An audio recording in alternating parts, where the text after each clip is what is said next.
kita mau pakai kekuatan kita untuk berjalan dalam kehidupan ini, amin. Tapi sesungguhnya kita tidak mampu. Hanya dengan Yesus kita mampu, amin. Namun tak pernah kau tinggalkanku.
Percaya Tuhan, Kau adalah Allah yang mengasihi kami, yang menjaga kami, yang memelihara kami, yang menuntun kami ke dalam segala jalan kebenaran dan kemenangan dalam kehidupan kami.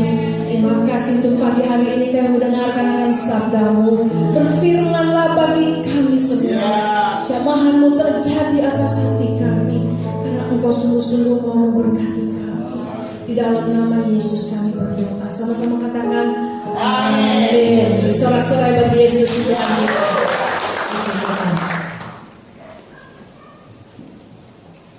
Shalom. Berbahagia sekali boleh berada di tengah-tengah Bapak Ibu semua di rumah Tuhan. Terima kasih Pak Gembala dan Ibu Gembala untuk undangannya. Kita percaya bahwa semua adalah rencana Tuhan yang luar biasa. Amin. Sudah terkasih, sebelumnya kita akan membaca firman Tuhan dulu yang tertulis di dalam Rut 1 ayat 1 sampai 16. Baik, kita akan baca Rut 1 ayat 1 sampai 16. Saya ayat 1, Bapak Ibu ayat 2, dan terakhir ayat 16 kita sama-sama. Rut dan Naomi. Pada zaman para hakim memerintah, ada kelaparan di tanah Israel. Lalu pergilah seorang dari Betlehem Yehuda beserta istrinya dan kedua anaknya laki-laki ke daerah Moab untuk menetap di sana sebagai orang asing. Nama orang itu ialah Elimelek, nama istrinya Naomi, dan nama dua anaknya Mahlon dan Kilion. Semuanya orang-orang Efrata dari Betlehem. Dan setelah sampai ke daerah Moab, ia meninggal di sana. Kemudian matilah Elimelek, suami Naomi, sehingga perempuan itu tertinggal dengan kedua anaknya. Keduanya mengambil perempuan yang nama yang kedua nama Rut, dan mereka tinggal di situ kira-kira 10 tahun lamanya. Lalu matilah juga keduanya, yakni Mahlon dan Kilion, sehingga perempuan itu kehilangan kedua anaknya dan suaminya. Kemudian bermasalah dia memperlakukannya dan dia pulang dari daerah Moab, sebab di daerah Moab dia mendapat bahwa Tuhan telah memperhatikan umatnya dan memberikan makanan pada mereka. Maka berangkatlah ia dari tempat tinggalnya itu bersama-sama dengan kedua menantunya ketika mereka sedang di jalan untuk pulang ke tanah Yehuda. Berkatalah Naomi kepada kedua menantu itu, pergilah pulanglah masing-masing ke rumah ini. Tuhan kiranya menunjukkan kasih-Nya kepadamu, seperti yang kamu tunjukkan kepada orang-orang yang telah mati itu dan kepadamu.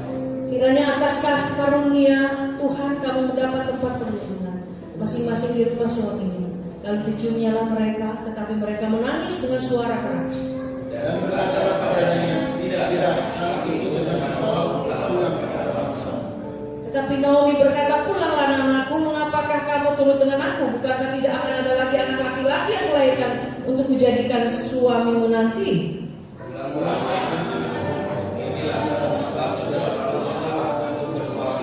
Seandainya pikirku ada harapan bagiku, dan sekalipun malam ini aku bersuami, bahkan sekalipun aku masih melahirkan anak laki-laki. Misalkan kamu menanti sampai mereka dewasa. Misalkan karena itu kamu harus menahan diri dan tidak bersuami. Janganlah kiranya demikian anak-anakku.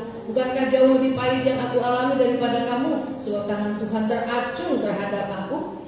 Menangis pula mereka dengan suara keras, lalu Bapa mencubur keduanya itu di bintangnya. Tetapi Rut tetap berpaul kepadanya. Berkatalah Naomi telah pulang iparmu kepada bangsanya dan kepada para allahnya. Pulanglah mengikuti iparmu itu bersama-sama. Tetapi kata Rut, janganlah desak aku meninggalkan engkau dan pulanglah tidak mengikuti engkau. Sebab kemana engkau pergi, ke situ juga aku pergi. Dan di mana engkau bermalam, di situ juga aku bermalam. Bangsamu adalah bangsaku dan Allahmu adalah Allahku. Sudah terkasih, kita sadar bahwa yang kita alami saat ini adalah peristiwa luar biasa. Setuju? Ya.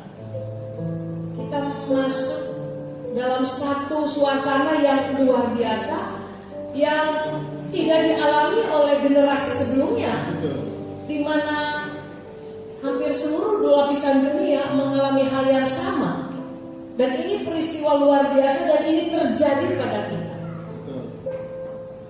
Sudah terkasih, kita melihat bacaan tadi kisah Rut.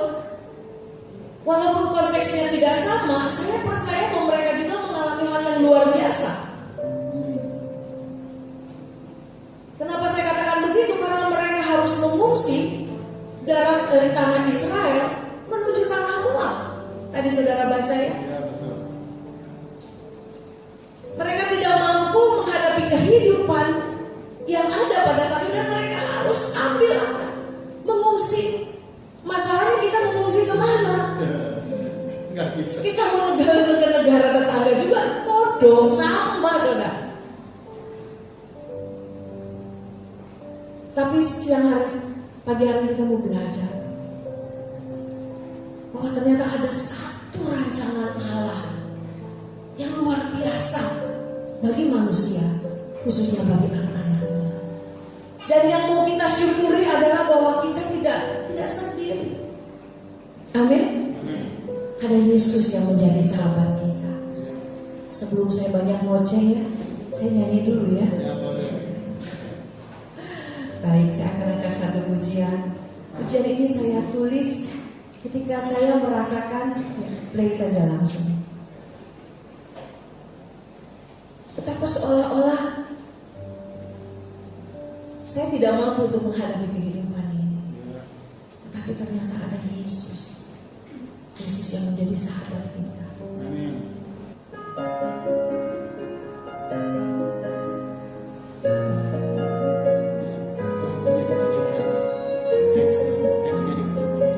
Naikin volume.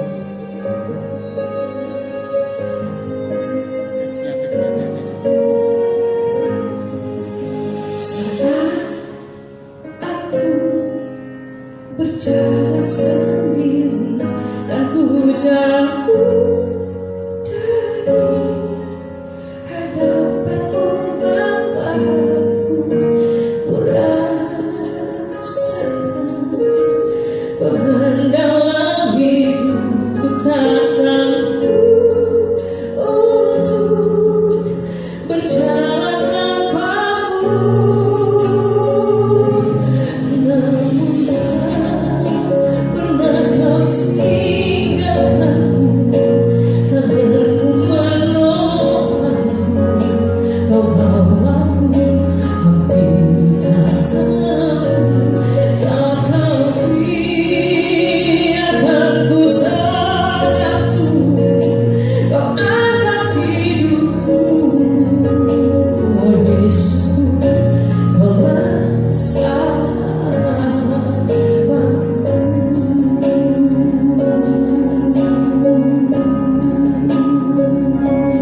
kehidupan kita. Amin.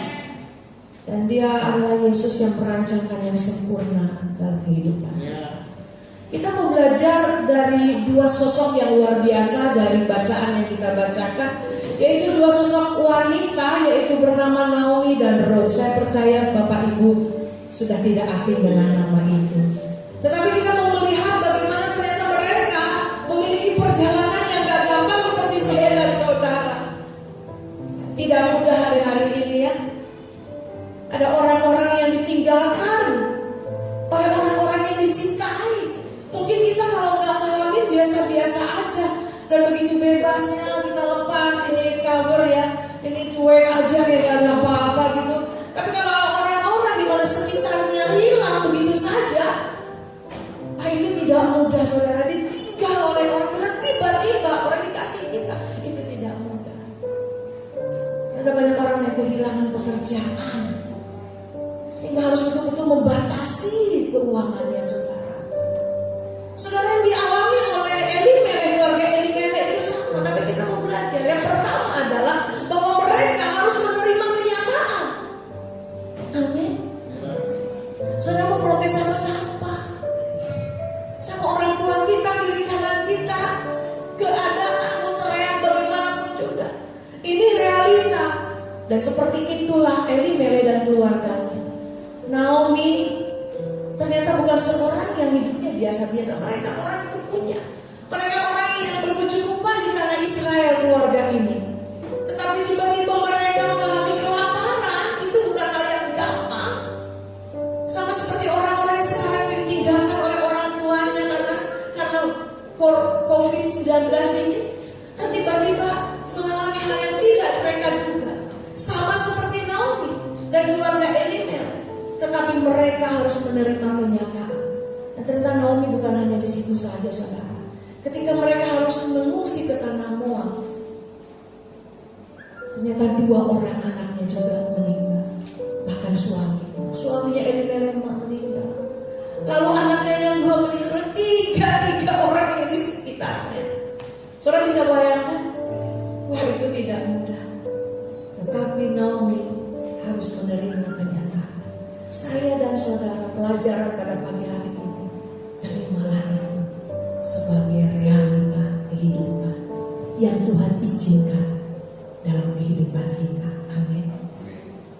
15 tahun yang lalu, saya tidak pernah menduga bahwa suami saya akan mengalami sakit saudara.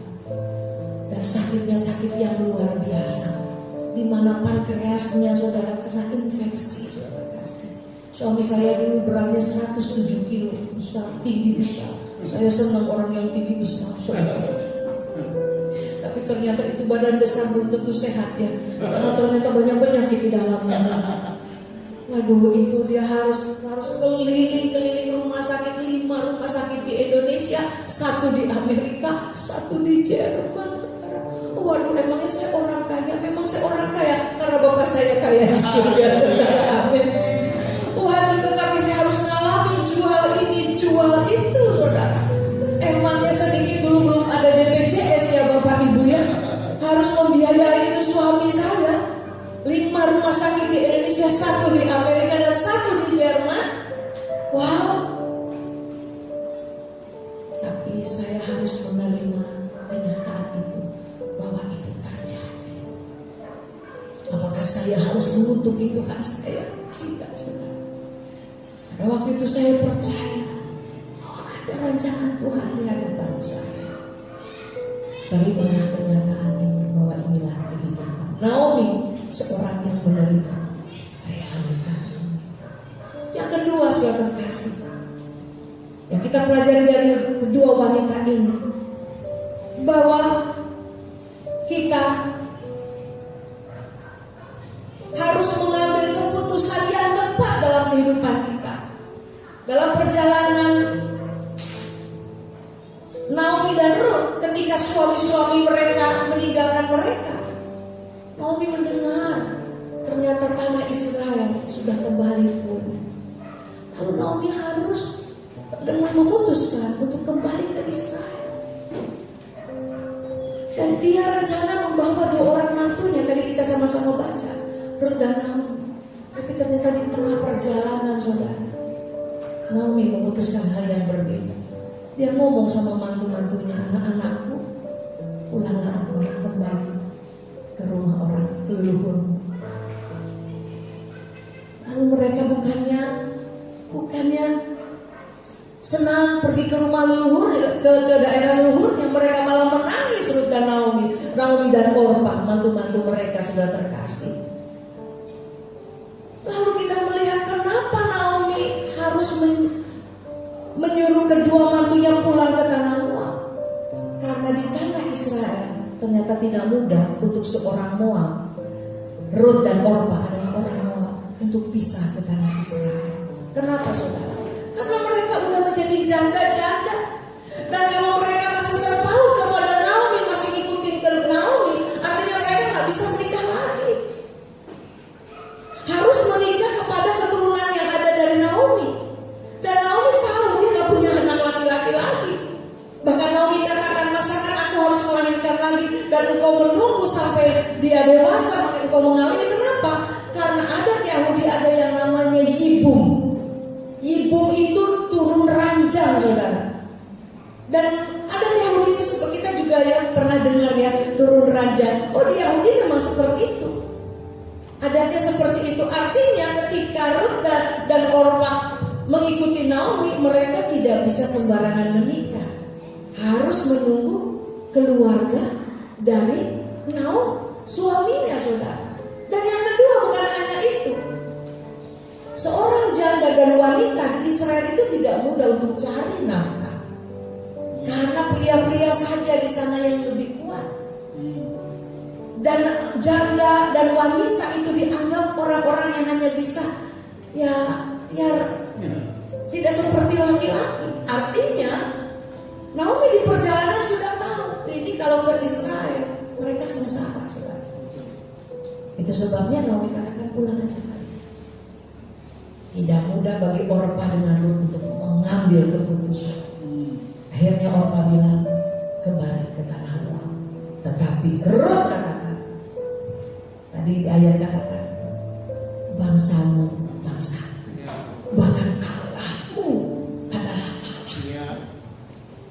Saudara, ini keputusan tidak mudah karena dia tahu Rut pasti mempelajari budaya Israel dan dia tahu pasti sengsara di sana. Tetapi dia memilih untuk mengikuti Rut, untuk mengikuti Naomi, dan dikatakan bangsamu bangsaku, Allahmu adalah Allahmu adalah Allah. Dan ini adalah keputusan yang tepat saudara. Saudara terkasih, di dalam kehidupan ini tidak mudah untuk mengambil keputusan, amin. Tetapi kita harus mengambil keputusan yang tepat. Ada banyak orang-orang sekarang yang tidak pernah berdagang. Harus berdagang ya Pak ya. Minimal dulu awal-awal kita jualan masker ya. Aduh, teman-teman saya ada jualan. Teman-teman saya pintar-pintar masak ya. Para penyanyi-penyanyi rohani itu ada yang pintar masak. Saya lihat di FB jual apa itu, segala masakan, martabak, lalu apa gitu. Waduh, keren banget. Saya nggak bisa masak saudara.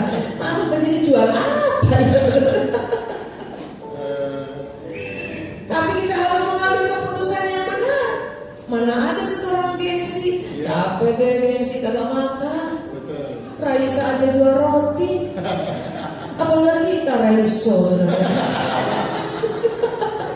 Saya lihat di Instagram, waduh, Raisa jual roti. Terus artis ini jual kopi segala macam. Sopo kita saudara, gengsi ya. Waduh, tapi ternyata keputusan yang benar itu menyelamatkan saya dan saudara. Amin. Artinya dalam kehidupan seperti ini enggak bisa ongkak kaki terus, main duduk terus, enggak bisa. Sudah lari kita harus lebih cepat 100 meter dari sebelumnya. Amin. Amin. Yang kedua yang kita pelajari, harus mengambil keputusan yang benar. Ketika suami saya sakit, saudara, tidak mudah untuk membawa dia ke rumah sakit, saudara. Karena ada ipar-ipar, ada mertua gitu ya. Ke rumah sakit itu aku, waduh. Karena unga-unga duitnya ada sih enak ya. Tapi kan kita ini mikir duitnya bagaimana ya, karena cuma unga-unga. Saya banyak berdoa ketika suami saya sakit. Uang saya tidak banyak, saudara, habis ada uang habis. Tapi saudara tahu yang luar biasa, teman saya bilang begini, wah berapa lagi duitku? Karena pada waktu itu suami kami sudah dari Amerika, sebetulnya kampung itu di Amerika, saudara. Lalu suami saya kami udah sebulan di sana, harus sebulan lagi tunggu operasi. Suami saya katakan pulang. Ternyata ketika kami pulang, kami bisa di situ lembah-lembah kekelaman. Dari 5 rumah sakit enggak sembuh-sembuh. Yang ada orang di sana ngoceh sini, menghakimi sana, menghakimi sini. Waduh saudara. Tapi ternyata kita tidak pernah ditinggalkan sendiri. Amin. Pujian tadi kata, namun kau pernah kau tinggalkanku. Di mana itu nadanya? Kita belum latihan. Namun kau pernah kau tinggalkanku, tanganmu menopangku. Kau bawaku hampiri tatamu, tak kau biarkan ku terjatuh. Kau angkat hidupku, oh Yesusku, kaulah sahabatku. Saudara, di tengah masa yang begitu sulit pada waktu itu, teman saya ada namanya Pousen. Wah, berapa lagi duit lo? Gue cuma 10. Dan lo harus lakukan kan? Lo berlutut aja. Saya cuma disuruh berlutut, saudara. Biasa lo berlutut aja. Gue yang handle. Gue yang handle katanya, saudara. Itu mah saudara bukan, cuma saudara dalam Tuhan. Tapi Tuhan kasih malaikat sama saya melalui dia. Saya cuma disuruh berlutut. Oh, saya nungging, saudara, nangis terus. Karena saya nggak tahu apa yang di depan nanti. Tapi saya tahu bahwa Tuhan sedang mempersiapkan semua. Terakhirnya saya mampu untuk membawa suami saya ke Jerman, saudara. Keputusan untuk berlutut, keputusan untuk hanya berlutut di kaki Tuhan, itu membuka jalan, semua jalan. Amin. Tidak pakai kalau saya pakai kekuatan, saya udah ngomel-ngomel. Saya ngomelin mertua saya ngomelin ipar-ipar saya ngomelin saudara saya. Mungkin saya marah juga kepada Tuhan. Mau pelayanan ke Amerika kok malah sakit, saudara. Tapi tidak, Tuhan kuat. Tuhan luar biasa. Bahkan malaikat itu katakan malaikat Pousen, lu berlutut aja, gua mau berlutut aja, saudara. Tuhan menyediakan semua. Tidak mudah, tapi ada Tuhan. Ada satu keputusan di mana kita harus merendahkan diri di hadapan Tuhan. Tetap memilih Allah Israel, tetap memilih Yesus dalam kehidupan kita. Karena Dia sudah menyediakan sesuatu di depan saya, bagi saya dan saudara. Mungkin gak masuk akal, enggak masuk akal. Dari mana uang saya pada waktu itu? Harus bawa suami saya keliling-keliling rumah sakit dan harus ke Jerman, saudara. Dengar nama Jermannya senang karena memang di sana medisnya bagus. Tapi dengar duitnya ratusan juta, saudara, itu tidak mudah. Tapi my God, Tuhan kita adalah provider. Dia menyediakan apa yang kita perlu. Sama seperti saat ini, Dia Allah yang menyediakan. Walaupun mungkin kita harus jualan masker, jualan apa atau apa, bantu sana, bantu sini. Saudara, saya harus jagain anak saudaranya supaya ada penghasilan, karena dia di PHK, saudara. Harus jadi babysitter. Mungkin di Indonesia asing babysitter dibayar, saudara ya. Kalau di luar negeri, walaupun saudara kita jaga anak baik keluarga kita dibayar. Indonesia enggak. Tapi saat ini berlaku, saudara terkasih. Karena apa? Karena uang, saudara. Bukan karena kita cinta uang, tapi karena kita perlu uang dengan situasi sekarang. Amin. Ambil keputusan yang benar. Sama seperti Ruth katakan, bangsamu adalah Allah. Yang ketiga dan terakhir, saudara terkasih,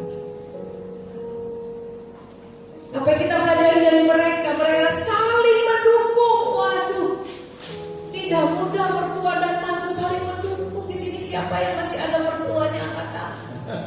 Mertua saya sudah di Balikpapan, situ sudah meninggal. Di sini mana yang punya mantu angkat tangan? Halo, ini pada lajang semua ya. Hebat ya, masih pada lajang ya. Tidak mudah mantu dan mertua bisa bersatu. Saya lihat pasti Ruth juga tidak mudah untuk menghadapi Naomi. Karena Naomi ini dia katakan aku orang yang pahit katanya. Jangan panggil aku Naomi, panggil aku Mara katanya. Karena aku pahit, hidupku pahit. Saudara, orang yang pahit ngomongnya juga pahit sebetulnya. Iya, melihat orang nggak bisa bagus banget tuh jelek kan. Padahal tasnya bagus, tasnya jelek gitu, pasti kenawe gitu loh gitu ya.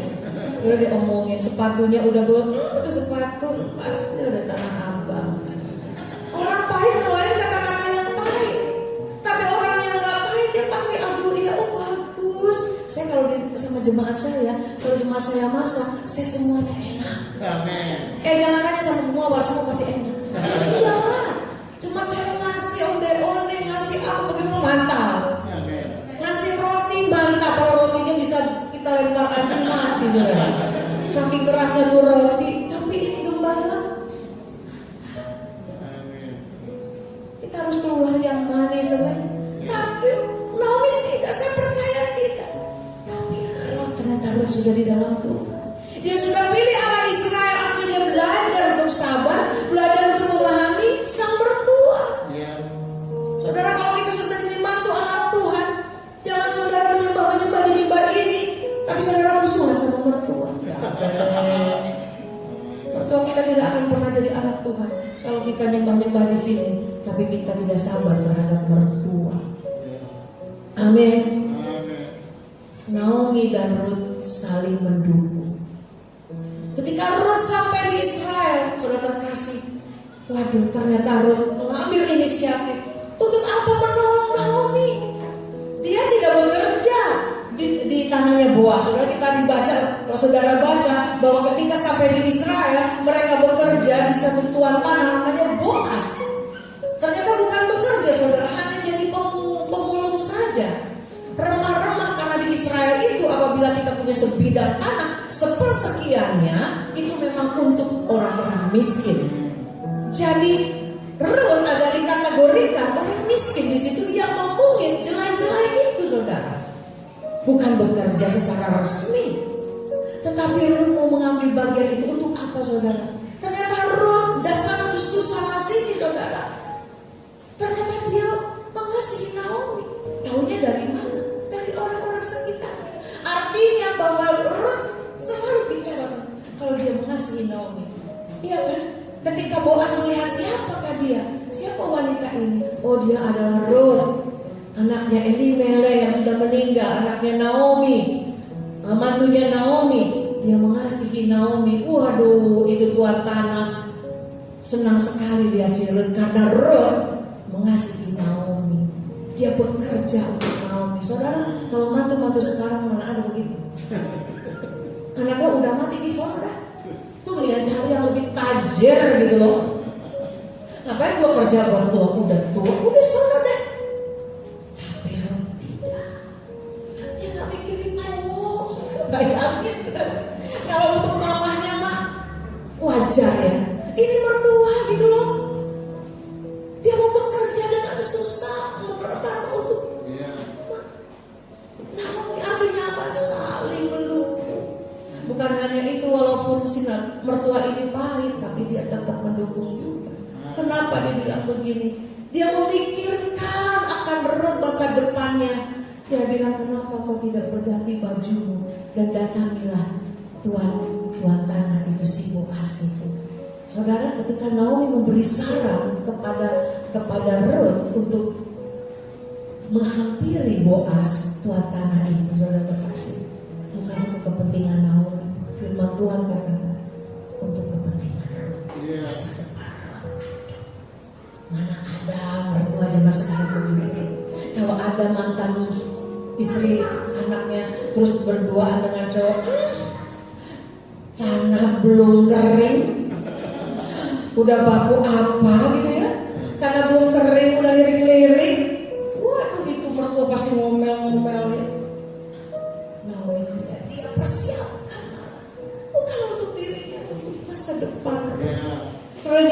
kerjasama yang luar biasa.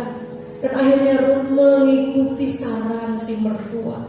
Dia berpakaian bagus dan menghampiri Boaz. Lalu ada diskusi di sana, sebelah terkasih, ada diskusi yang luar biasa. Dan akhir cerita, Boaz meminang Ruth. Saudara, ini singkat cerita karena kita ibadah yang kedua ya. Jadi ceritanya gak ada lama-lamain. Tapi mau kita yang pelajari apa? Ada kerjasama. Kalau ada kerjasama itu mendatangkan berkat yang luar biasa. Dalam situasi sekarang kalau kita ada kerjasama, matang nih saudara. Beberapa waktu yang lalu saya diskusi, ada satu permasalahan di keluarga kami. Anak-anak, mantu, suami, lalu saya. Itu sudah tegang. Wajar sekarang zaman sekarang tegang ya saudara. Walaupun anak Tuhan bisa tegangan tinggi saudara. Tapi kami ingat jangan memecahkan masalah ketika situasi genting. Ayo masuk kamar masing-masing. Saya masuk kamar. Ngadem dulu saudara, ngadem. Masing-masing ngadem. Baru setelah itu kita diskusi. Ada kerjasama. Soalnya kalau kita nggak kerjasama, kita punya marah-marah. Oh sebelah kita sakit kepalanya saudara. Bagus nggak bunuh diri saudara. Karena situasi tidak mudah. Kita belajar dari Ruth dan Naomi. Mereka seorang kerjasama. Yang terakhir apa yang kita lihat saudara? Ternyata ketika Ruth dan Boaz menikah, mereka melahirkan seorang anak. Seorang anak dan ternyata Ruth dan Boaz itu melahirkan keturunan-keturunan yang luar biasa. Keturunannya siapa saudara tahu? Yesus. Bahkan sebelum Yesus siapa? King David, Raja Daud. Ternyata itu yang kelaparan itu saudara. Orang-orang yang kelaparan itu, Ruth yang jadi orang miskin yang cuma goes-goes apa sih ya, ngambil-ngambil rempah-rempah. Keturunannya seorang raja itu Raja Daud. Wow. Apa jadinya kalau Naomi dan Ruth tidak kerjasama? Yang satu ke ujung sana, yang satu ke ujung sana, maka tidak akan melahirkan generasi ilahi. Amin. Raja Daud menurunkan Yesus Kristus. Keren gak saudara? Keren kan? Keturunan mereka Raja Daud, dan menurunkan siapa lagi saudara dari garis Yusuf adalah Yesus Kristus, Mesias. Amin. Yang pertama kita pelajari, kita harus menerima realita. Yang kedua harus ada keputusan yang benar di dalam kehidupan kita. Yang ketiga harus saling kerjasama agar